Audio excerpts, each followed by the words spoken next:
friends, welcome to Tamil Village Cooking. இன்னைக்கு நம்ம சேனல்ல ஒரு சூப்பரான பிரியாணி ரெசிபி தாங்க பார்க்க போறோம். இது வந்து ரொம்பவே ஹெல்தியான ரெசிபி. புதினா வச்சு இன்னைக்கு பிரியாணி வந்து புதினா பிரியாணி எப்படி செய்யறதுங்கறத செஞ்சு காட்ட போறேன். இது வந்து புதினா பிடிக்காதவங்களுக்கு கூட இந்த மாதிரி நீங்க பிரியாணியா வந்துட்டு செஞ்சு கொடுக்கலாம். ரொம்பவே விரும்பி சாப்பிடுவாங்க. வாங்க நம்ம வீடியோக்குள்ள போய் சுவையான புதினா பிரியாணி எப்படி செய்யறதுங்கறத பார்க்கலாம். புதினா பிரியாணி செய்யறதுக்கு தேவையான பொருட்கள் நான் வந்து இன்னைக்கு அரை கட்டு அளவுக்கு புதினா எடுத்துர்க்கேன். அந்த புதினா வந்து இந்த இலையை மட்டும் எடுத்து கழுவி எடுத்து வச்சிருக்கேன். அதே மாதிரி கொஞ்சமா கொத்தமல்லி இலை எடுத்துர்க்கேன். இன்னைக்கு பிரியாணி வந்து பாத்தீங்க அப்படினா நான் வந்துட்டு சாப்பாட்டு அரிசியில தான் செய்ய போறேன். அதுக்கு இந்த படியில வந்துட்டு 1.5 படி அரிசி எடுத்து கழுவி ஊற வச்சு கழுவி எடுத்து வச்சிருக்கேன். தேங்காய் வந்து இந்த அளவுக்கு எடுத்துர்க்கேன்.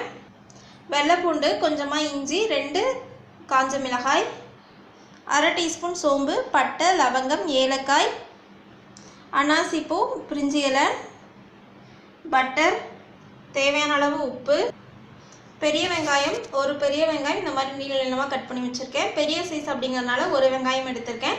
நீங்கள் வந்து சின்ன சைஸ் ஆச்சு அப்படின்னா 2 வெங்காயம் எடுத்துக்கலாம்.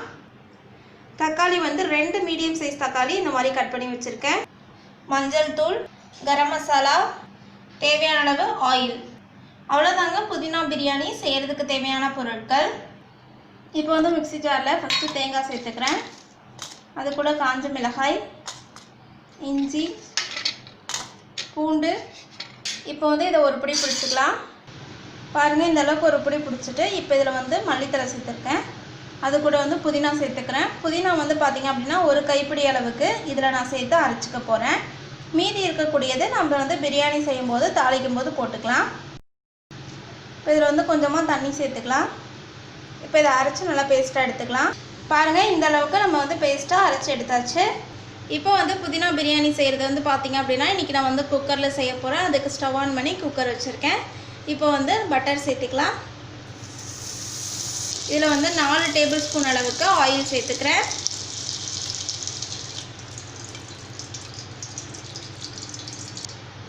இப்போ இதில் வந்து பிரிஞ்சி இலை சேர்த்துக்கலாம். அனாசி பூ, பட்டை, ஏலக்காய், லவங்கம், சோம்பு. இப்போ இந்த மாதிரி மிக்ஸ் பண்ணிக்கலாம்.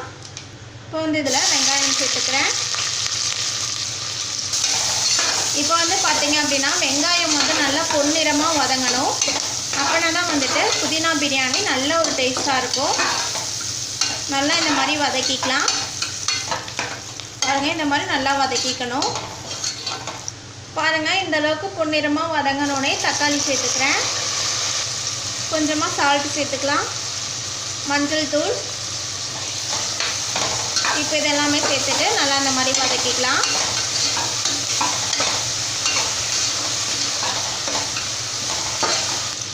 காரத்துக்கு தேவையான அளவு கரம் மசாலா தூள் சேர்த்துக்கிறேன். காஞ்ச மிளகாய் 2 சேர்த்துருக்கோம். இஞ்சி பூண்டு சேர்த்துருக்கனால காரத்துக்கு ஏற்றாப்புல நீங்கள் சேர்த்துக்கோங்க. இப்போ இதெல்லாம் சேர்த்துட்டு நல்லா மிக்ஸ் பண்ணிக்கலாம். 1லேருந்து 2 நிமிஷம் வரைக்கும் ஒரு மூடி போட்டு மூடிடலாம். பாருங்கள், இப்போ வந்து 1 நிமிஷம் ஆகிடுச்சு. மூடி வச்சுருந்த தட்டை எடுத்துட்டேன். இப்போ அரைச்சி வச்சுருக்கக்கூடிய புதினா பேஸ்ட்டு இதில் சேர்த்துடலாம். பாருங்கள், இப்போ வந்து புதினா பேஸ்ட் சேர்த்துட்டு நல்லா இந்த மாதிரி கிளறி விட்டுடலாம். இப்போ வந்து இதில் 1 டேபிள் ஸ்பூன் அளவுக்கு ஆயில் சேர்த்துக்கிறேன். நல்லா இந்த மாதிரி கலந்து விட்டுடலாம். பாருங்கள், கலரே சூப்பராக இருக்குது. இப்போ வந்து இதில் அரிசி சேர்த்துடலாம்.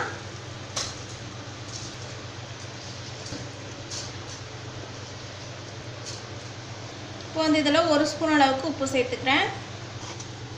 இப்போ வந்து எல்லாத்தையும் சேர்த்து நல்லா இந்த மாதிரி கிளறி விட்டுடலாம்.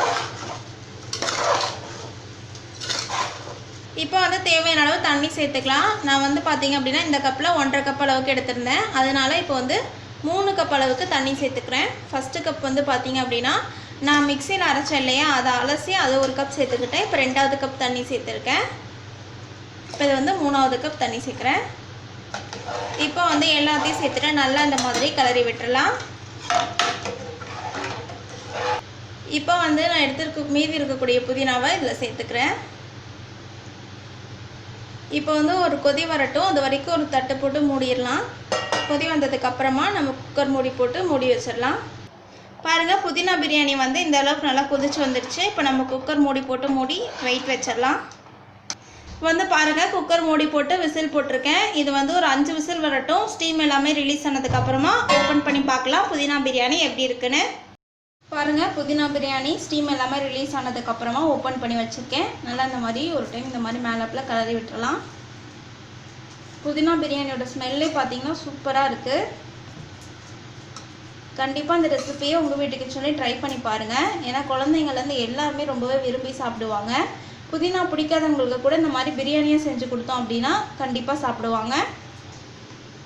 அவ்வளோதாங்க, சூப்பரான புதினா பிரியாணி சூப்பராக ரெடி ஆகிடுச்சு. இந்த ரெசிபியை உங்கள் வீட்டு கிச்சன்லேயும் மறக்காமல் ட்ரை பண்ணி பாருங்கள். ட்ரை பண்ணி பார்த்து பிடிச்சிருந்துச்சுன்னா எங்கள் தமிழ் வில்லேஜ் குக்கிங் சேனலை லைக் பண்ணுங்கள், கமெண்ட் பண்ணுங்கள், சப்ஸ்கிரைப் பண்ணுங்கள். அப்படியே கூட இருக்கக்கூடிய பெல் ஐக்கானையும் ப்ரெஸ் பண்ணிடுங்க. அப்போ தான் நாங்கள் போடுற வீடியோஸ் உங்களுக்கு உடனுக்குடனே வந்து சேரும். இந்த வீடியோ உங்களுக்கு பிடிச்சிருந்தா ஷேர் பண்ணுங்கள். தேங்க்யூ.